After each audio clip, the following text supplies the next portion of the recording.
a pasar al primer pop-up, que son David Knight y Priscilla Hintz Rivera Knight.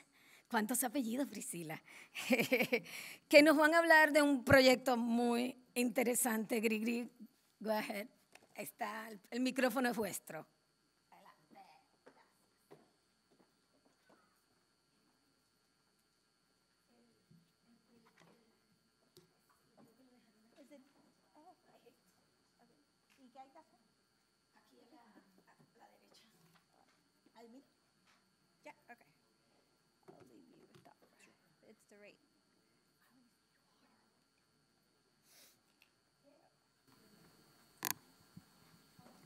So pleasant good afternoon, everybody. Thank you to the organizers of Tilting Axis 4 for inviting us to give a brief presentation here in Santiago. We are David Knight Jr. and Priscilla Hintz Rivera Knight.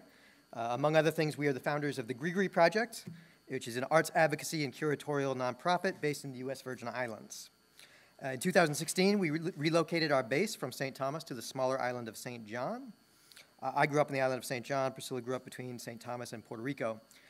St. John, unfortunately, ended up being the hardest hit of the U.S. Virgin Islands by the 2 Category 5 hurricanes that ripped through the northern Caribbean in September 2017. Of course, I'm talking about Maria and Irma. Buenas, saludos.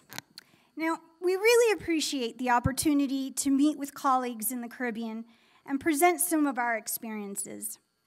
We are always aware of the U.S. Virgin Islands occupying a somewhat mystery zone within the Caribbean art world due to its smallness and particularly kind of unresolved coloniality. We submit that working on St. John makes the situation that situation somewhat more ambiguous for us, as that island continues to sink further into a tourism mono economy centered around the North American conception of a nature park and the related dominance of a luxury rental industry. For the island society and for the possibility of the arts, Hurricanes Irma and Maria have in many ways deepened already existing conflicts and obstacles, although we are reminded that finding creative ways to endure is an ongoing facet of life in the region. So I'll explain some of that, what Priscilla just said there. For those who may know little about St. John, here are some basic facts. It is the smallest and least populated island in the U.S. Virgin Islands. It's only 20 square miles, which is 50 square kilometers. The official 2010 census population was just 4,170. And I'll note right there that that number is nowhere near accurate. There are many more people living on St. John that are recorded by the census. People born in the U.S. Virgin Islands have been non-voting U.S. citizens since 1927. 10 years after the islands were purchased from Denmark by the United States. Today's population is multicultural, with none of the major demographic groups making up a majority. Major numerical groups on St. John in particular include ancestral Virgin Islanders, people from the rest of the Anglophone Caribbean, continental Americans, and most recently, muchos Dominicanos también. The most commonly spoken languages include Virgin Islands Creole English, American English, and Spanish. And St. John is somewhat unique, as you can see on the map here, within the Virgin Islands, in that 3/4 of its land consists of a U.S. national park. However, this has in recent years been one source of rising property values on the island, with accompanying displacement and social alienation for many St. Johnians. St. John also has little voice within the local U.S. Virgin Islands government, and so suffers from another layer of insular colonialism on top of the relationship that exists between the Virgin Islands and the United States. So, to sum up, prior to the hurricanes, St. John specifically, and in some cases the entire U.S. Virgin Islands, suffered from the following problems that affect, but are certainly not limited to, its arts and creative industries. Lack of social cohesion and identity, solidarity, a tourism mono-economy, colonial political structures and social narratives, lack of funding and institutions, gentrification and displacement, and land use issues related to the national park. Now, I seem to recall at last year's Tilting Access someone saying that we should be wary about these gatherings becoming a litany of complaints. So we would like to share how we at the Grigri Project have tried to deal with these problems, particularly since the 2017 hurricanes. which seem to have magnified some of them. In particular, we would like to talk about the ongoing community art therapy mask making project that is a collaboration between various St. John entities and recovery efforts and exhibitions centered around Bajo El Sol Gallery.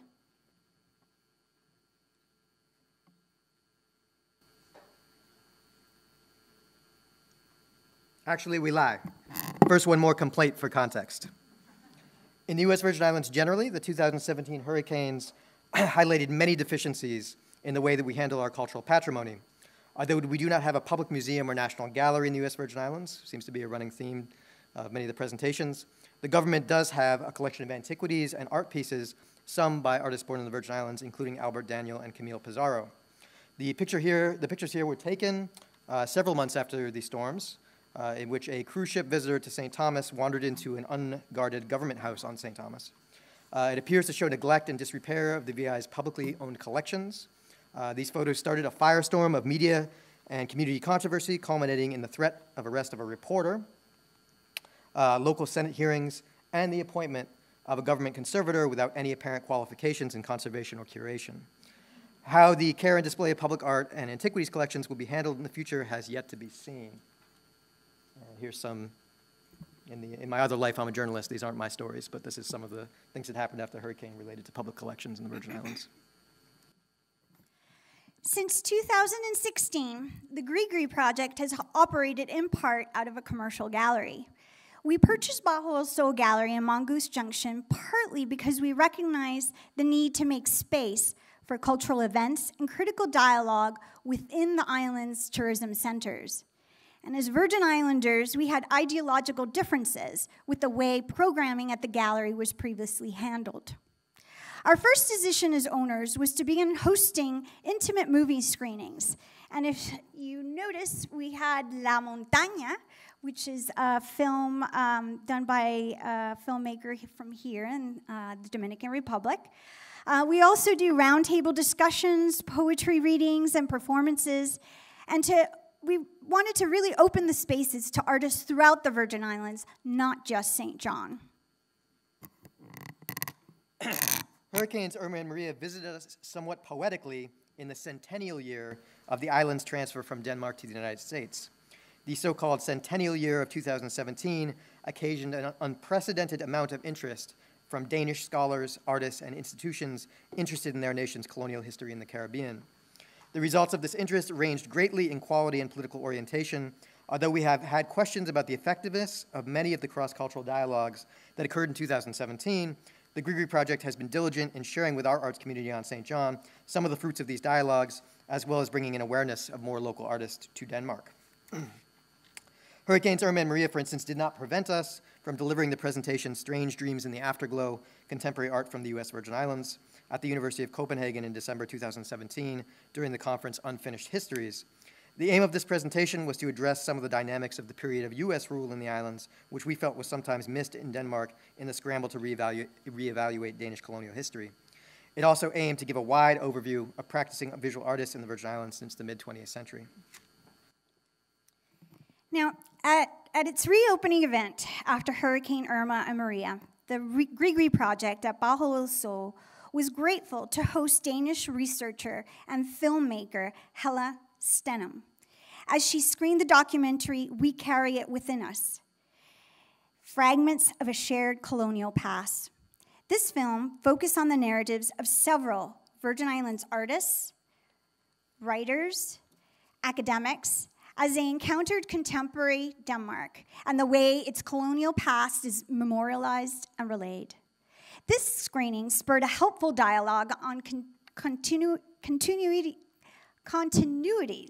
between the past and present on an island on which history can often be experienced by its current inhabitants as fragmentary and nebulous. Now, the most important thing that we could do for our arts community after the storms was to help preserve and save damaged collections. We wanted to revive Bajo El Sol as an exhibition space and connect artists to recovery resources. Although we lost much in the storm ourselves, we endeavored to do all of these things promptly. Now, in the days and weeks after the storms, we identified artists who had lost their studios and places of residence and got to work, salvaging what we could of their collections and works in progress. Now, one such artist was metal worker Larry Lipsky, whose place of residence was destroyed and who was evacuated after Hurricane Irma. The Grigri Project was able to salvage close to a dozen treasured works by the artist, which he is now getting ready to work on restoring. St. John also has a strong wood-turning tradition, thanks largely to the presence of internationally renowned St. Johnian wood-turner Avellino Samuel and his apprentices. Where possible, we work to collect local wood-turners with sources of fallen mahogany and other local woods so that these could be used for production rather than discarded.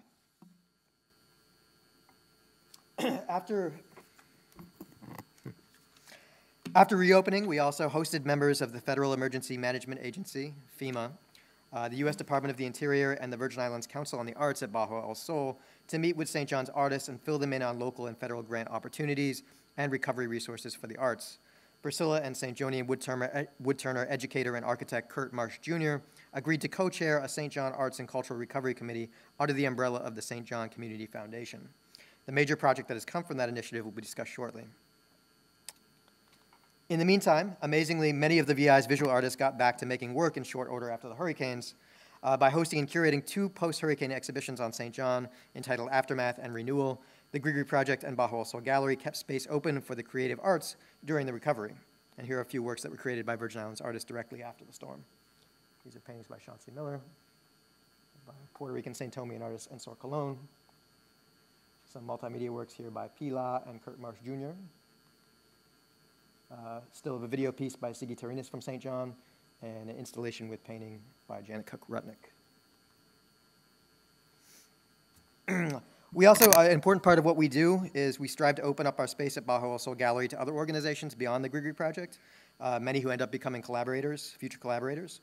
One such organization who used the space after Hurricanes Irma and Maria is a new nonprofit called Janco, who held their soft launch at Bajo El Sol. Janco is an arts and heritage advocacy group spearheaded by St. Johnian millennials, including sociologist Dr. Hadia Suar-Gibney, architect and visual artist Kurt Marsh Jr., and musician Ivana Chinnery. Janco is working to shift the narrative about the island's post-hurricane recovery towards the island's ancestral heritage in a youth-driven way.